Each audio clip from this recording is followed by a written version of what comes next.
ఎన్నిసార్లు గద్దించిన ఎవరు? గట్టిగా చదవండి. ఎవరు?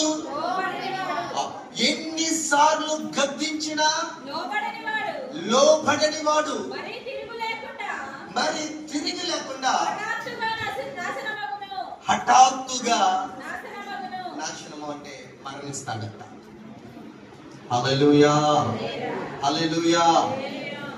5 ఆశీర్వాదాల్లో మొదటి ఆశీర్వాదం కొరకు నేను మీతో మాట్లాడుతున్నాను.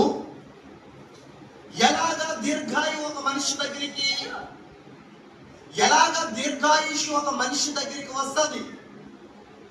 అందులో ఒక భాగముగా దేవుడిచ్చిన లైఫ్ స్పాన్, బతికే ఆయుష్ దేవుని దృష్టిలో దాదాపు 500, 600, 900 సంవత్సరాలు దేవుని దృష్టిలో ఉన్నాయి. మానవులు ఒక్కొక్క తరములో అది కట్ చేసుకుంటా వచ్చేసారు.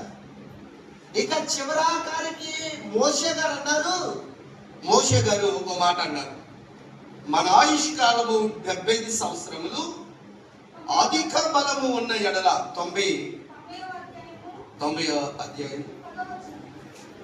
కీర్తన 90. గట్టిగా చదవమ్మా.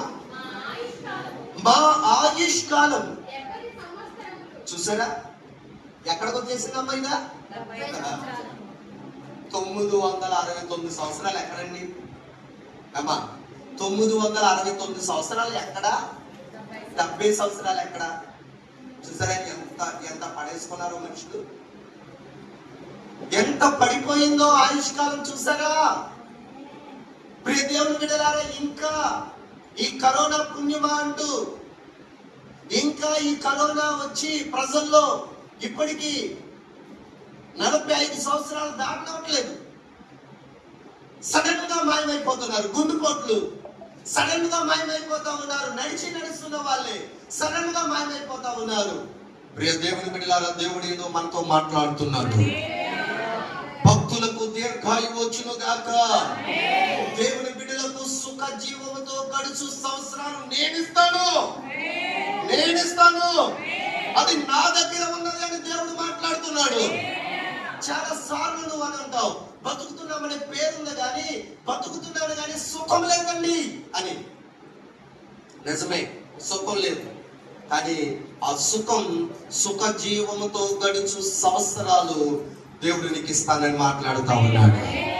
హల్లెలూయా, హల్లెలూయా.